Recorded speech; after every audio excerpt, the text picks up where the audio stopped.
चलिए दोस्तों, तो इस वीडियो में हम एक्सरसाइज 8.2 कक्षा 9 के मैथ्स को सॉल्व करते हैं, जिसका क्वेश्चन नंबर 7 है, उसको सॉल्व करना है।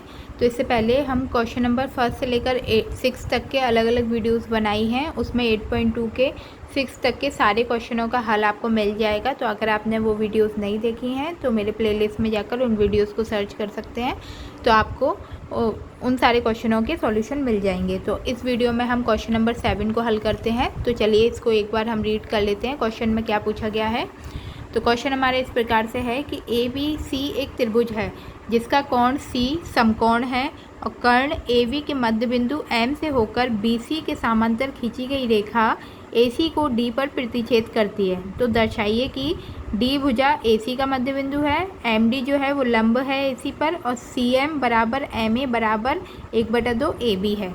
तो ये हमें इसको सिद्ध करना है। तो चलिए इसके जो दिया गया है उसके अनुसार हमने एक आकृति बना ली है कि क्वेश्चन में हमसे बोला है कि ABC एक त्रिभुज है, तो ABC एक त्रिभुज बना लिया।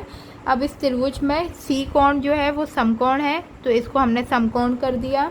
और AB के मध्य बिंदु M, यानी कि AB का मध्य बिंदु M जो है वो BC के समांतर खींची गई रेखा AC को D पर प्रतिच्छेद करती है। तो BC के समांतर खींची गई रेखा MD है और वो AC को प्रतिच्छेद करती है। तो ये इस प्रकार से हमने क्वेश्चन के अनुसार एक डायग्राम बना लिया है। अब चलिए सबसे पहले हम इसको हल करते हैं। पहला क्वेश्चन इसके पहले पार्ट में दिया है D भुजा जो है वो AC का मध्य बिंदु है, यानी कि D जो है वो AC का मध्य बिंदु है, इसको सिद्ध करना है। तो इसके लिए हम ले लेते हैं त्रिभुज ABC में, त्रिभुज ABC में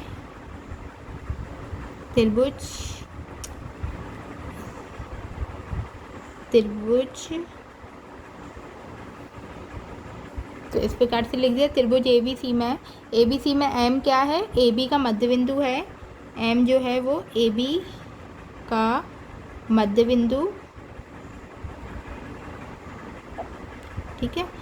ये हमें क्या है, दिया है, ठीक है। M जो है वो AB का मध्य बिंदु है, दिया गया है। तो इस मध्य बिंदु दिया है, तो ये क्या होगा, MD जो है वो BC के समांतर हो जाएगा। तो इधर लिख देंगे MD जो है वो समांतर है BC के,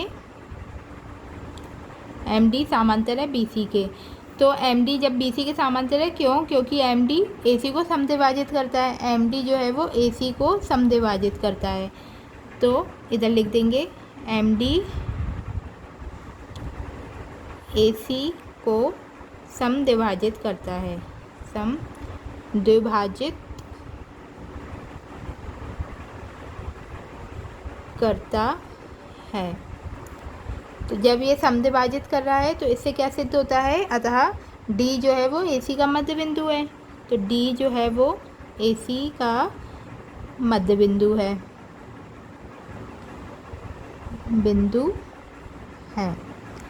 तो ये हमें सिद्ध करना था। यहाँ पर हमारा पहला पार्ट इसका सिद्ध होता है। अब इसका सेकंड पार्ट सॉल्व करते हैं। सेकंड में बोला है कि MD जो है वो लंब है AC पर, यानी कि MD जो है वो AC पर लंब है, ये सिद्ध करना है। तो MD समांतर है BC के, इतना तो हमें पता है। MD जो है वो समांतर है BC के, साथ साथ में ये देखिए, जब इस MD BC के समांतर है तो ये कोण 90 डिग्री है, तो ये भी क्या हो जाएगा, ये भी 90 डिग्री का कोण होगा। तो हम इसको लिख सकते हैं कि कोण BCA बराबर है कोण MDA के। तो इधर हम लिख देंगे कि कोण MDA जो है बराबर है कोण BCA के, क्योंकि ये क्या है, संगत कोण बना रहे हैं, संगत कोण। तो जब इतना बराबर है तो ये MDA क्या है, 90 डिग्री हो रहा है। तो इधर लिख देंगे MDA बराबर 90 डिग्री, क्योंकि कोण BCA भी 90 डिग्री है, BCA 90 डिग्री है, तो ये भी 90 डिग्री होगा। तो इसलिए MD जो है वो लंब है AC पर। तो ये भी हमारा सिद्ध हुआ। तो फर्स्ट और इसका सेकंड पार्ट सिद्ध हुआ। अब इसका थर्ड पार्ट सॉल्व करते हैं। तो अब इसके थर्ड पार्ट में बोला है कि CM यानी कि ये CM, अब ये CM के लिए एक लाइन खींचनी पड़ेगी हमें। जो CM है, CM बराबर MA, CM इस MA के बराबर है और AB के हाफ है। तो इतना हमें सिद्ध करना है। तो इसके लिए हम दो त्रिभुज ले लेंगे, त्रिभुज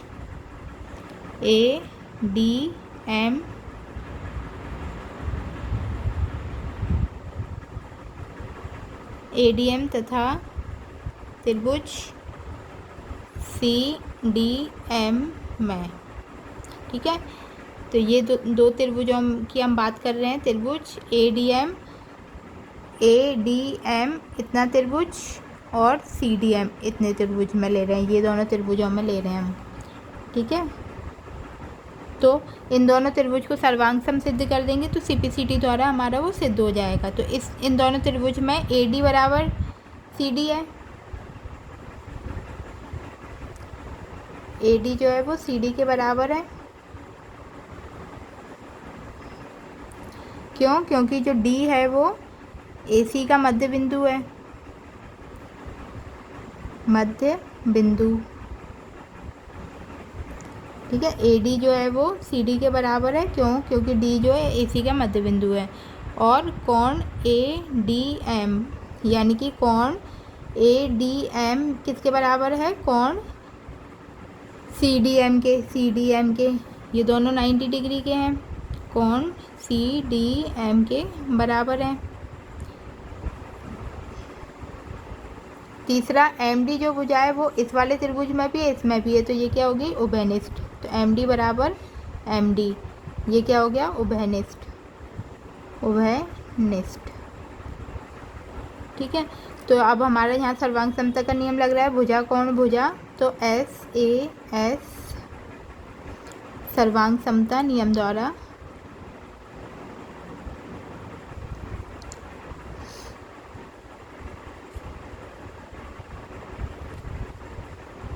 ऐसे सर्वांग समता नियम द्वारा ये सिद्ध होता है कि ADM जो है वो सर्वांग सम है त्रिभुज CDM के। ठीक है, अब जब ये सर्वांग सम है तो MA जो है वो किसके बराबर हो जाएगा? CM के।